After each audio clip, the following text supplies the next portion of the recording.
Buenas tardes a otro programa Nuestra Opinión. Hoy tendremos una agradable conversación e instructiva conversación con el profesor Flavio y está conectada con el programa anterior. ¿Por qué? Bueno, si recuerdan los que vieron nuestro programa, me imagino que todos ustedes, ¿no? Terminamos hablando sobre los juegos electrónicos. Respecto a este tema de los juegos electrónicos, cómo influían los juegos electrónicos en la actitud de aquellos que los juegan, cómo es que ese tipo de programación te hace reaccionar ante una situación X de la forma en que los mismos juegos te programan. Y cómo es que esos programas repitiéndose, repitiéndose, repitiéndose, llevan a lo que es una adicción. Y ese es el tema de hoy. Queremos hablar sobre las adicciones, profesor. Muchas gracias. Le tengo una pregunta. Bueno, Sí. disculpe, perdón. Bueno, nada más que quiero saludarle, muchas gracias por la invitación y le felicito a todos ustedes que nos escuchan todas las semanas y les invito a seguir escuchando porque vamos a seguir desarrollando ese tipo de conversación que creemos va a ser muy instructiva y productiva. Y lo otro que le quería mencionar es que estamos deseosos de escuchar de ustedes también, que comenten y que hagan las preguntas para que podamos seguir conversando acerca de esos temas de tanta importancia para la comunidad. Gracias, maestro. Es importante mencionar eso. Tengo una pregunta específica. ¿Es la adicción una enfermedad? Buena pregunta. O sea, entonces, ahí viene la cuestión de la definición de la palabra enfermedad, ¿no? Entonces, hay algunas definiciones diferentes. Una definición que hay más bien de naturaleza médico-legal vendría a ser todo aquello que aparece en los textos que definen las enfermedades. Entonces hay dos o tres textos, o sea, que definen, que clasifican las enfermedades tanto mentales como orgánicas, digamos así. Y las adicciones sí figuran en esos textos, como el DSM-5 y el ISD-10, que se usa más bien en Europa. O sea, son textos, son libros que los psiquiatras, los médicos utilizan, que clasifican con un código cada tipo de enfermedad. Entonces, esas son las enfermedades, digamos, oficiales. Hay otras condiciones en el ser humano que no figuran ahí, que no aparecen ahí, pero que se consideran enfermedades en el sentido que crean dolor en el ser humano. Entonces, la otra definición que hay de enfermedad es todo aquello que te crea dolor o molestia en algún sentido o disfunción en algún sentido de la palabra, vendría a ser una enfermedad. Bueno, vamos a hablar entonces de un tipo de adicción específico. Digamos, fumar. Fumar. Fumar llega a convertirse en una adicción. Correcto. Entonces, pudiéramos decir que esto es una enfermedad a nivel simplemente bioquímico. O sea, la reacción de la nicotina o algún otro elemento en el cigarro con el cuerpo y Sí, demás. eso es una pregunta excelente y te agradezco porque mira, todo depende de a quién usted le pregunte. Si usted le pregunta a un bioquímico, te va a decir, y yo he sacado cursos de estos temas y los bioquímicos dicen exactamente eso, que existe una reacción química, los químicos entran, van al cerebro, activan una serie de mecanismos en el cerebro que crean una deficiencia en ciertos neurotransmisores que hace entonces que la persona desee consumir más de aquel químico y que la adicción, bajo ese punto de vista, no es otra cosa que deficiencias y excesos de neurotransmisores y químicos en el cerebro, la sangre, y a ese nivel lo tratan. Entonces, en el método científico, muchas veces se dice que si usted tiene una hipótesis y la prueba y se funciona, bueno, la hipótesis se confirmó, tenemos una teoría válida. Y la pregunta es si cuando se trata una persona solamente bioquímicamente para eliminar una adicción, la pregunta es si funciona o no. Y la respuesta es no siempre, lo cual sugiere que a las adicciones hay un otro factor que va más allá del factor bioquímico. O sea, hay otro factor que va más allá del factor bioquímico. Claro. Sí, Prueba de eso es que cuando usted le trata con medicinas solamente, si fuera solamente una cuestión bioquímica, usted le reemplaza un químico. Si el único problema es la falta de un químico, usted le pone este químico y eliminó el problema, ¿verdad?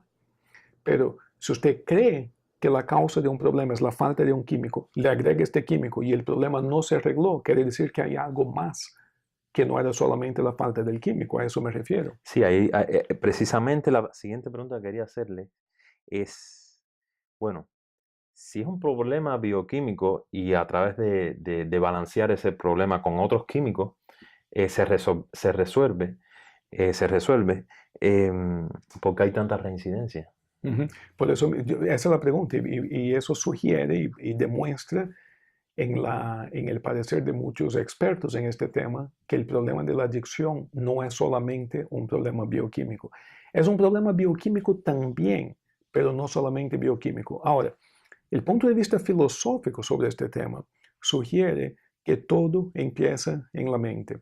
Entonces, el problema de la adicción empezó a nivel mental y es verdad que aparece en el cuerpo físico más tarde como una deficiencia o un exceso de naturaleza bioquímico.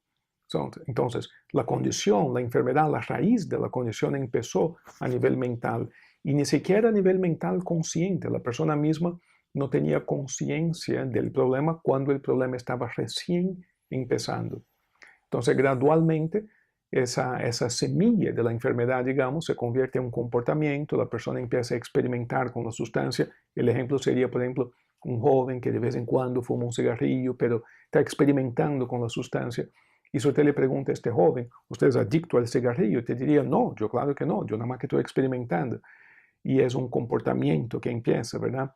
Pero gradualmente el sujeto va resbalando, digamos, en un comportamiento más continuo y eventualmente hay una dependencia, o sea que no puede funcionar sin aquel químico y eventualmente aquella dependencia crea una disfunción en su vida y es ahí cuando decimos que hay una adicción, o sea que hay un problema, digamos. El tema de la mente en las enfermedades es bien, o sea, interesante y trae a la conversación cosas que normalmente no se escuchan ni en la radio, ni en la televisión, ni en los periódicos. El tema de la mente es bien interesante en estas conversaciones.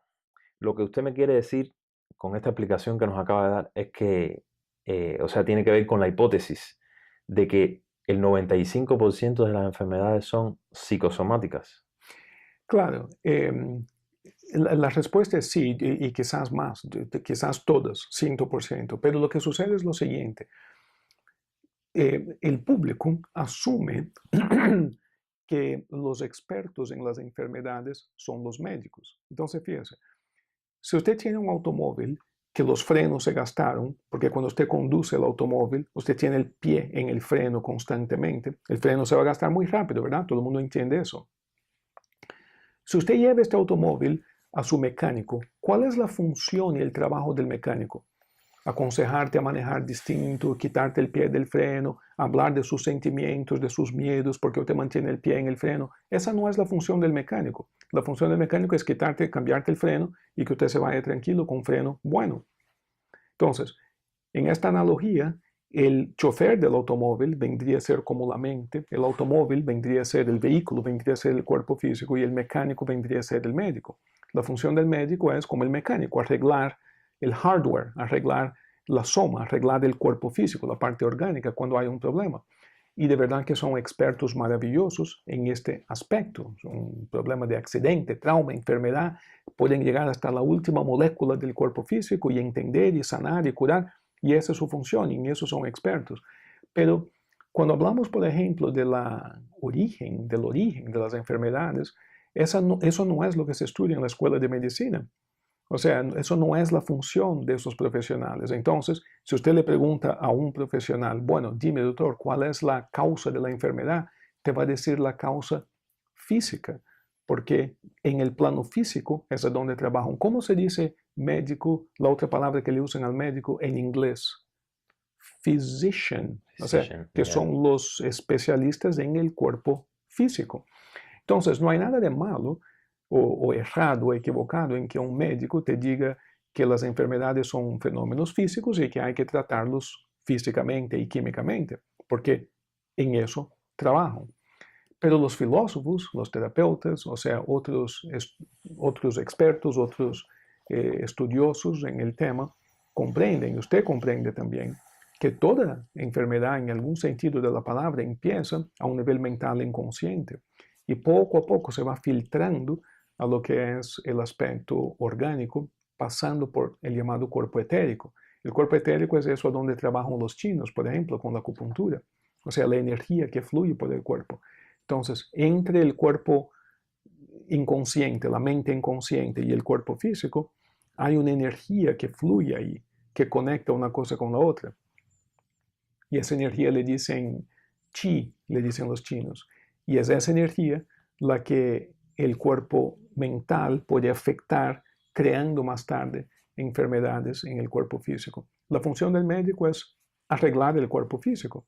Entonces, está bien que vean la enfermedad como un fenómeno solamente físico. Lo que me quiere decir entonces que, digamos que el médico me manda vitaminas, ¿ok? Y bueno, y de ahí surgieron las vitaminas, un suplemento vitamínico, o sea, vamos a suplementar lo que el cuerpo no puede a través de la comida obtener y que es necesario. Pero a ese nivel simplemente seguimos trabajando en un nivel físico como para, a nivel profiláctico de algo que pudiera suceder si no tomamos vitamina. Pero los médicos realmente siempre están trabajando entonces a nivel, o sea, no trabajan a nivel profiláctico de lo que sería la enfermedad o la causa de la enfermedad. Sí, porque la palabra clave ahí es la palabra causa, ¿ves? Yeah.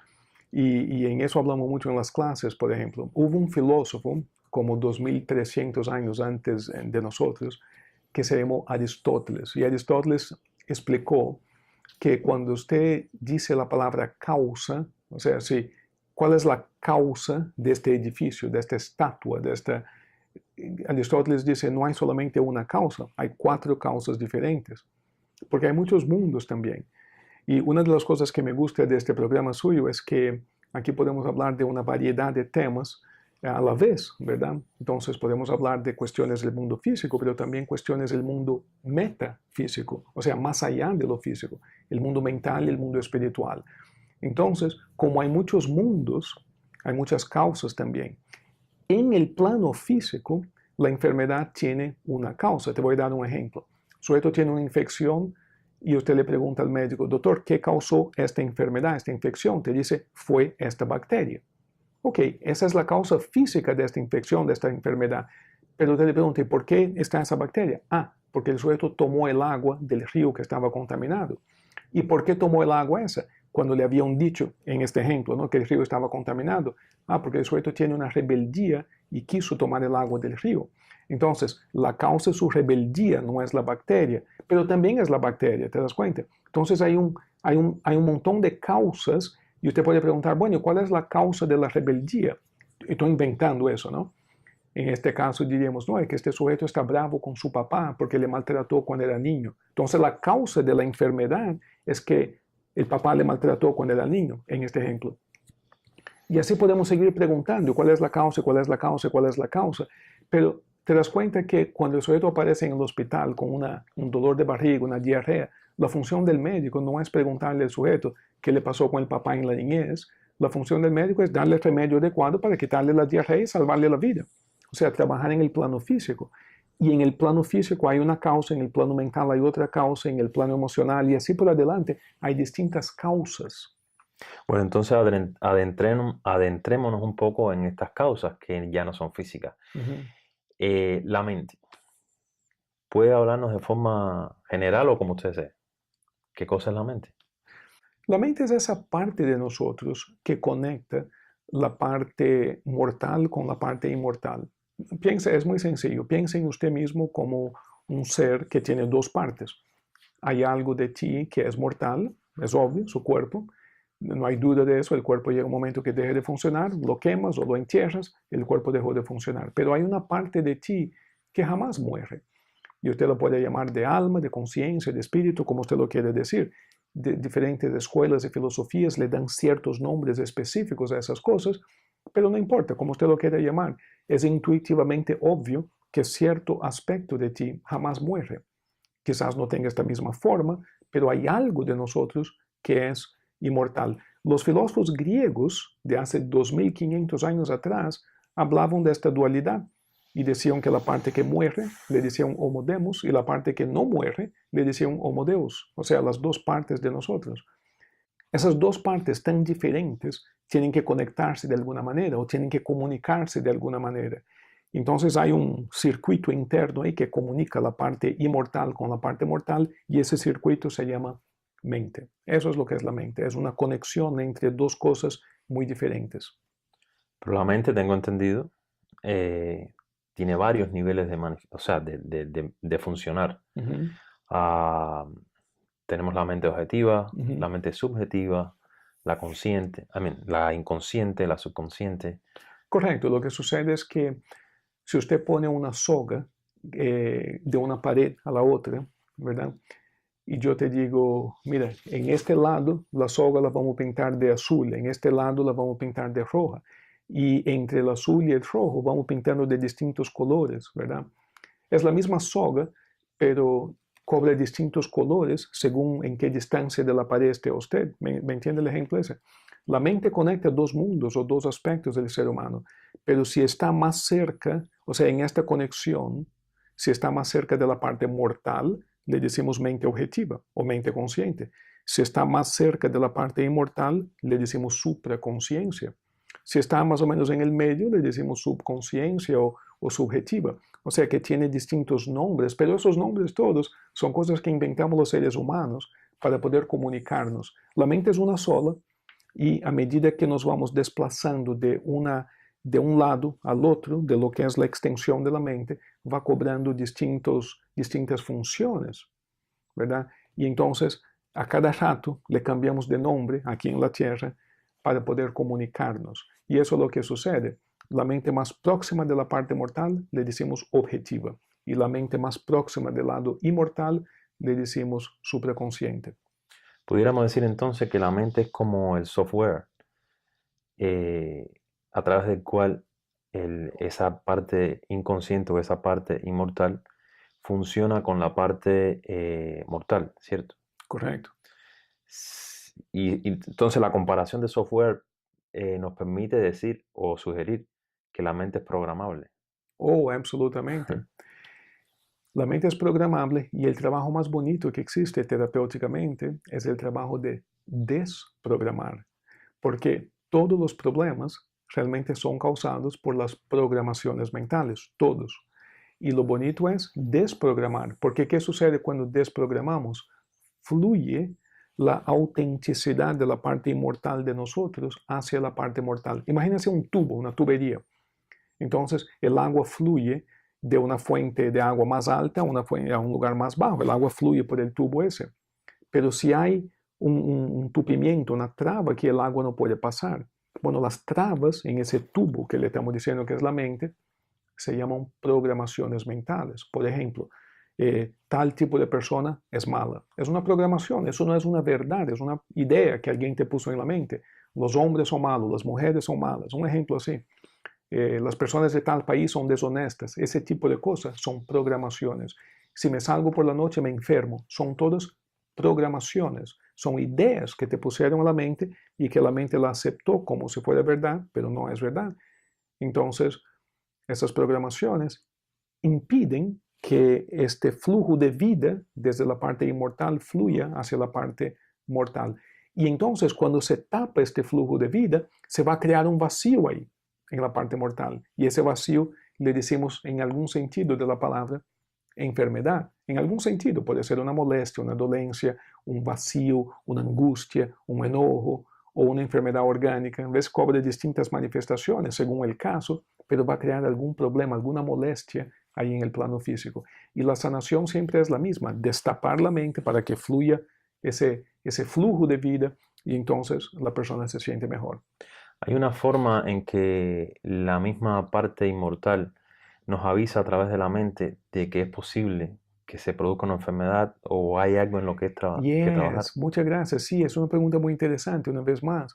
Hay varias maneras como la parte mortal se comunica con la parte mortal y todos ustedes lo han visto y lo han sentido. A lo mejor no lo han visto con este nombre, pero eso es lo que está sucediendo. Lo que usted llama de intuición es esto. Lo que usted llama de sueños es una forma de comunicación. Lo que usted llama de este sentimiento de, en inglés le dicen longing, como una Angustia. es una angustia, pero positiva a veces, como nunca te ha pasado que usted siente que por algún motivo quiere ir a un determinado país, te quiere conocer a determinada persona, Añoranza. como una añoranza. Esa añoranza es una señal clara que proviene de su parte inmortal a su parte inmortal. Entonces, nuestra sugestión para ustedes, no ignore su intuición, hágale caso a los sueños, a la intuición, a la añoranza, porque son como mensajes muy sutiles, pero claro, es como un rompecabezas, ¿no? Con cada sueño, cada intuición, cada añoranza es como un pedacito de rompecabezas. Y si usted le va haciendo caso y le va apuntando, va saliendo un mensaje de su ser inmortal hacia su ser mortal, que somos usted y yo. Entonces, maestro, a ver, ¿cómo conectamos o cómo conectamos todo esto con el tema que tenemos hoy, de nuestra conversación? Digamos que una persona tiene adicción a la comida, o sea, y producto de esta adicción, su cuerpo físico ha aumentado de tamaño demasiado. ¿Cómo a través de conocer qué cosa es la mente y cómo la mente misma nos avisa podemos trabajar en esta adicción? ¿Qué nos sugiere? Ok, muy excelente. La primera cuestión ahí es ayudar a la persona a cambiar algunas programaciones básicas, como por ejemplo, tengo que comer demasiado o sea, ciertos hábitos que la llevan. Porque ahí viene una cuestión que es la estrategia terapéutica. Podemos hablar de cuál es el problema a un nivel espiritual, digamos, pero recuérdese que no estamos trabajando con la parte inmortal, estamos trabajando con el ser humano mortal aquí en la Tierra. Entonces, hay que empezar con una estrategia terapéutica que le parezca agradable para esta persona aquí en la Tierra, no para la parte mortal, porque esta no tiene adicción, la que tiene la adicción es la parte mortal aquí en la Tierra. Entonces, lo primero que necesitamos hacer es ayudar a la persona a cambiar algunos hábitos básicos. ¿Por qué? Porque si cambiamos algunos hábitos básicos, la persona empieza a bajar un poco. Y cuando baja un poquito, ¿qué sucede? Le da, ¿qué cosa? Ánimo. Dice, oh, está funcionando. Y es este ánimo lo que necesitamos. Porque el ánimo es la esperanza. La esperanza es una fuerza muy poderosa que está en la mente de todo ser humano. Por eso es que hay ese dicho que decimos, la esperanza es lo último Que se pierde. que se pierde, porque mientras usted tenga esperanza de una vida mejor, su vida va a mejorar. No pierda su esperanza, trabaje en su esperanza. O sea, cultive su esperanza. Si usted siente que tiene algún problema en su vida, no se desanime. Piense, pregunte, lea, averigüe, escúchenos, pregúntenos, o sea, pregúntenos y te ayudamos. O sea, ¿qué puedo hacer para mejorar la calidad de mi vida? O sea, no pierda su esperanza, porque esa es la fuerza más poderosa que usted tiene. Entonces, podemos aumentar la esperanza de la persona ayudándola a bajar algunas cuantas libras. Pero en algún momento tenemos que hablar de cuál es el vacío que la persona viene rellenando con el exceso de comida. Y el vacío siempre es algún tipo de vacío a nivel de conexión con esa parte inmortal. En todas las adicciones hay una sustitución de este flujo de energía inmortal, como hemos dicho, por algún otro objeto, que es como decimos en la terapia. El objeto puede ser una droga, la comida o cualquier otra cosa, el juego, cualquier tipo de adicción, por lo general, responde a este mismo principio. Es como un sustituto a algo de naturaleza más bien espiritual. Profesor, entonces, volviendo al tema de la reincidencia en las adicciones, digamos, vamos a hablar ahora de los alcohólicos. Uh-huh. Una persona es alcohólico, es adicto al alcohol. Esa persona decide por sí misma ir a un centro de rehabilitación. Está en el centro, digamos, 6 meses. La persona sale del centro supuestamente rehabilitada y después de un tiempo reincide. Si, siguiendo el tema de que estábamos hablando hoy, la influencia o la incidencia de lo que es la mente sobre las adicciones, yo traigo esta teoría o esta hipótesis que menciona el doctor George G. Ritchie sobre una experiencia que tuvo de las que se titulan cercanas a la muerte, donde él, a través de un sueño o a través de su experiencia, digamos, en esta parte del mundo no físico, hay una entidad que le enseña a él que, o sea, cuál es la otra causa de las adicciones. ¿Usted conoce esta historia? Sí, claro, ese es un libro maravilloso y Entre paréntesis, a todos ustedes les sugerimos esa lectura porque es muy bonita la historia. La primera, solo si usted lo busca lo encuentra para que sepa, la primera edición de este libro se llamaba My Life After Dying y la segunda edición le cambiaron el nombre para Ordered to Return. El doctor George Ritchie, en el año 1942, era un joven en el ejército y producto de una enfermedad, una neumonía o algo así, él muere en un hospital militar. Y la importancia de eso es que se sabe exactamente que él murió porque el médico estaba ahí y firmó que él estaba muerto. Y como estaba en el hospital y había enfermeros y médicos, se sabe exactamente que él estuvo muerto por 9 minutos, porque se apuntó la hora, se quedó apuntado ahí.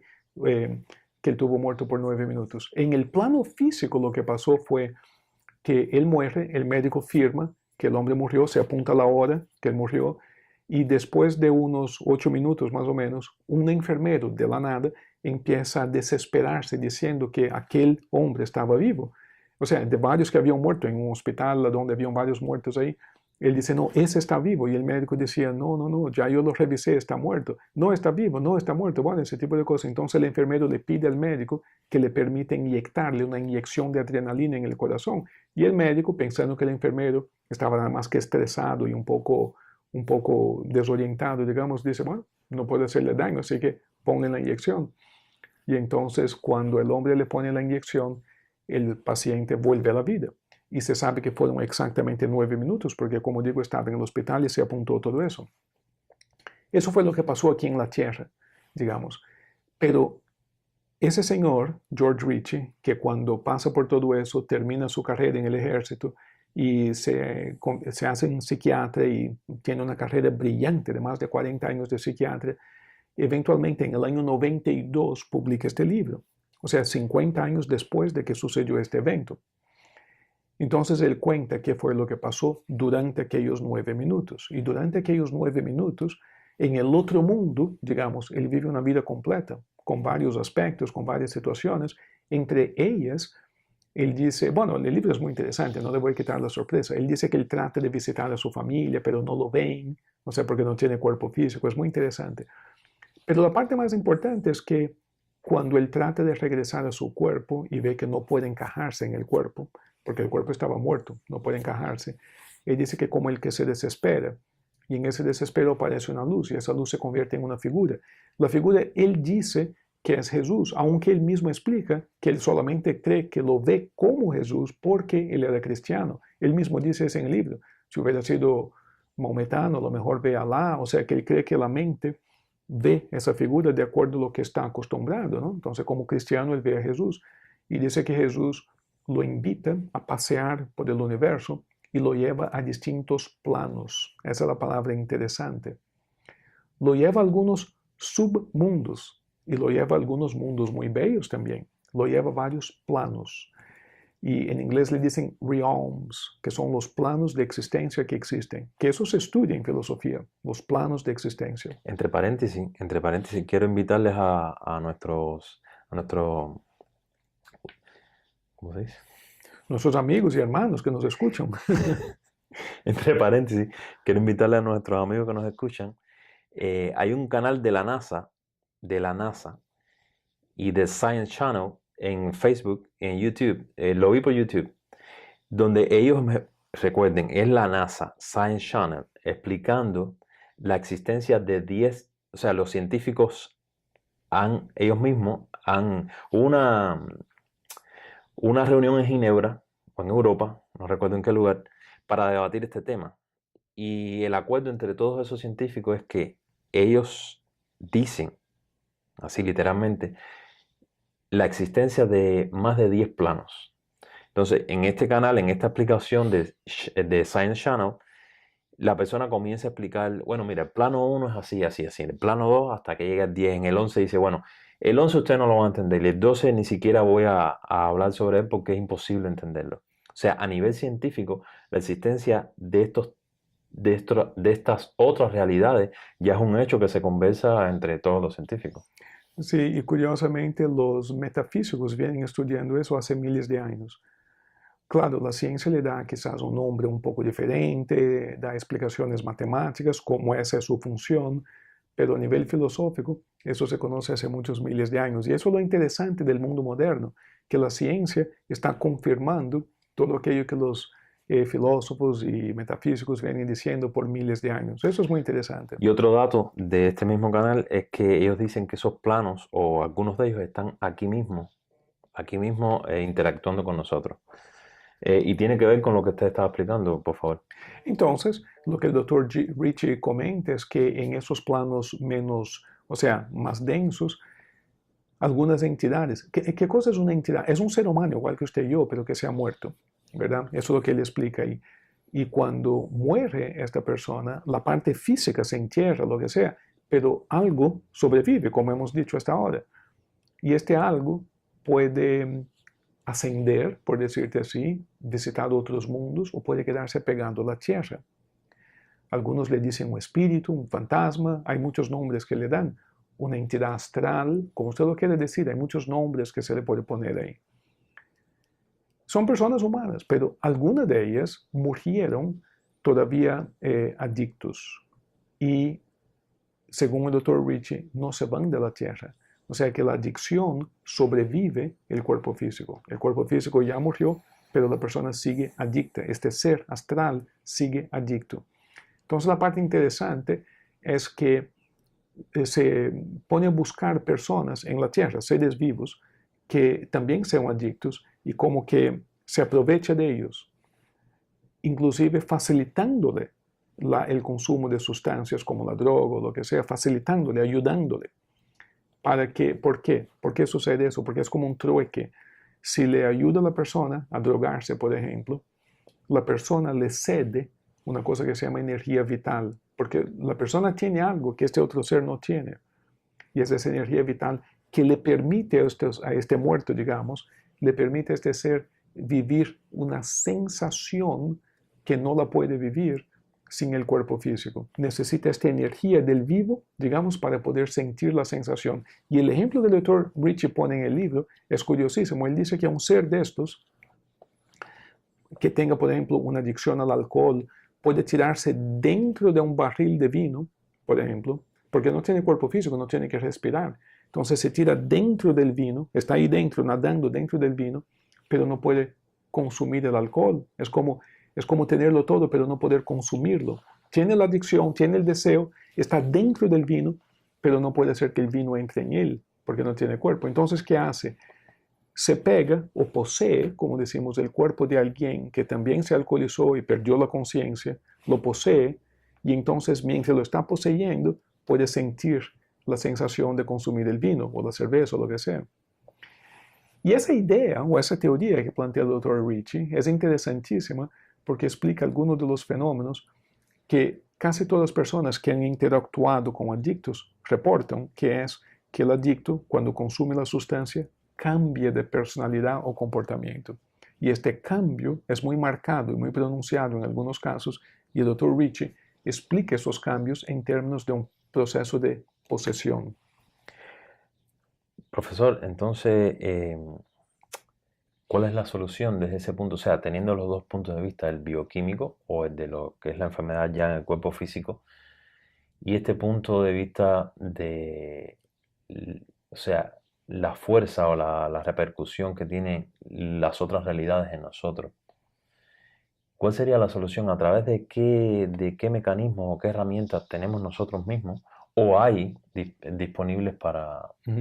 Y hago la pregunta un poco retórica también para el profesor, porque realmente eso es a lo que usted se dedica. O Sí. sea, a través de la terapia, de la hipnoterapia clínica, el profesor tiene muchos pacientes con este tipo de Sí, situaciones. es verdad. Y la respuesta a esa pregunta es fabulosa. Yo creo que, mira, siempre me viene a la mente esta frase, ¿no? Cuando le preguntan a Jesús si era justo pagar impuestos, él dice, bueno, dame la moneda. ¿Y qué dice ahí? Dice César. Entonces, bueno, dale a César lo de César y a Dios lo de Dios, ¿no? Él dice así. Y es el mismo concepto que usted me pregunta ahora. Esos problemas tan complejos como la enfermedad, hay que tratarlos a cada nivel. Por ejemplo, hay que tratarlo a nivel físico y químico.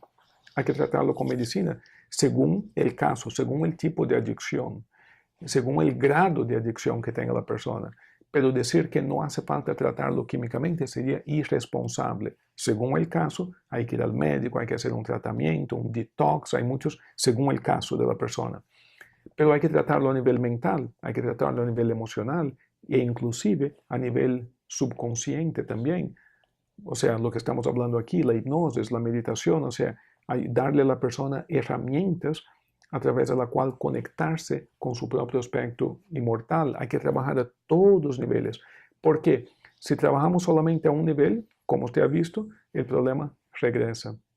Y las personas que sanan a todos los niveles, el problema no regresa. Y el mejor ejemplo de eso, y un ejemplo histórico y muy bien documentado, es el caso de los alcohólicos anónimos. Y si usted estudia el proceso de los 12 pasos de los alcohólicos anónimos, tratan el aspecto físico, mental, comportamental e espiritual también. Y 85% de las personas, según las estadísticas, que cumplen con los 12 pasos, eliminan por completo el problema del alcohol, lo cual quiere decir que ellos han encontrado una fórmula que funciona. Hay que tratar el problema a todos los niveles diferentes. En la hipnoterapia, que es su profesión, o sea, la herramienta de la hipnoterapia, ¿cómo es que ayuda en este proceso de curación?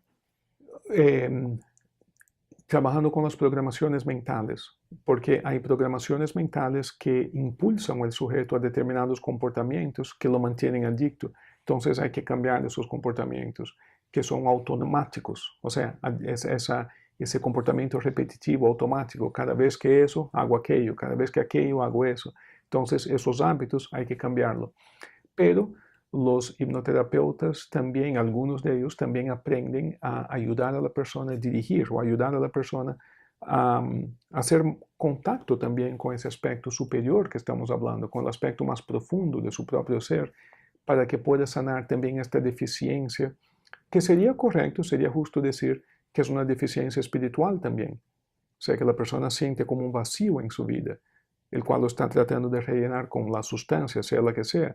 Entonces, si podemos llegar a esos niveles más elevados del ser y como que destupir eso, por decirte, como hemos dicho anteriormente, esta luz fluye de una manera más efectiva y la calidad de vida de la persona mejora enormemente.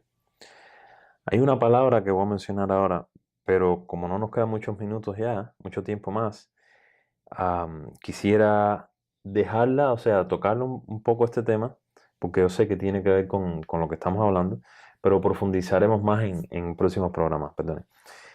Y la palabra es karma, el karma. ¿Tiene que ver el karma con esta parte espiritual? Karma es una palabra un poquito mal entendida en el público. Muchas personas piensan en el karma como un castigo. Y nosotros en las escuelas de metafísica, de las ciencias de lo espiritual, realmente no pensamos en el karma como un castigo. Pensamos en el karma como una oportunidad. Porque fíjese, todo aquello que hagamos de manera egoísta, ¿qué cosa es una acción egoísta? Por definición es una acción que crea un dolor de algún tipo en el prójimo. O sea, algo egoísta es algo que me beneficia a mí a detrimento del prójimo. Entonces, si es un beneficio para mí a detrimento del prójimo, crea una deuda ahí y esa deuda tiene que ser compensada. Si yo no pudiera regresar aquí y arreglar esta deuda, tendría un tremendo problema. Me quedo con la deuda. Eso sería como una condena eterna. Eso sería como una deuda eterna. No tendría chance. No tendría la oportunidad de arreglar. Pero Dios nos da la oportunidad de arreglar. Entonces uno regresa y ahora los papeles se invierten y yo tengo la oportunidad de entender aquella lección de una manera, o sea, desde el otro lado de la moneda. Entonces, ¿por qué le decimos que el karma es una oportunidad? Porque si no fuera por la oportunidad de aprender la lección, me quedaría sin aprenderla y esa sería una tragedia, eso sería malo, sería triste. Dios nos da la oportunidad de aprender y esa oportunidad de aprender es lo que le decimos karma, que es una palabra de los estudios orientales, ¿verdad? Karma. Entonces, en cierto aspecto, todo en nuestra vida se da por cuestiones karmáticas, por supuesto, porque todo es una oportunidad para aprender. No le huya a su karma, no le tenga miedo y tampoco te sientas mal si es que alguien te dice, bueno, eso es un karma tuyo. Alégrate, quiere decir que tienes la oportunidad de aprender y mejorar. ¿Y cómo mejoramos? Sencillamente siendo más generosos. cada vez que usted pueda dar de ti, cada vez que usted pueda ser generoso, cada vez que usted pueda no ser egoísta en cualquier sentido de la palabra, está como que aprendiendo su lección o cancelando su karma, por decirte así. Y la calidad de su vida va a mejorar. Profesor, ¿y cómo se relaciona el karma con las adicciones? O sea, la adicción es una oportunidad muy grande de aprender una lección. O sea, valorar lo que es la vida, respetar los aspectos de la vida. Hay muchas lecciones ahí. Y también recuérdese que en todo adicto hace sufrir a muchas personas. Y ese sufrimiento que genera a las demás personas tiene que ser compensado también. Entonces hay una oportunidad muy grande de aprendizaje, de evolución en toda persona que está pasando por una adicción. Pero lo que quiero que se quede grabado en su mente que nos está escuchando es que no importa a dónde está su vida hoy que nos escucha, no importa. Hay esperanza y usted merece mejorar y ser feliz y ser sano. Y la razón por la cual hay esperanza, sin importar a dónde esté usted hoy, es porque usted también es divino. O sea que la parte divina de ti, la parte inmortal de ti, no está afectada. Y es esa parte la que te va a sanar.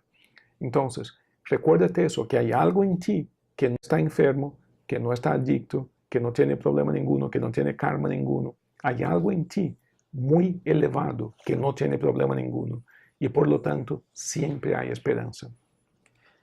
Referente al karma, y ya esto es parte de nuestro próximo programa, eh, ¿usted, usted cree que lo que desafortunadamente acaba de suceder con lo de Puente en la calle 8 es una cuestión karmática también?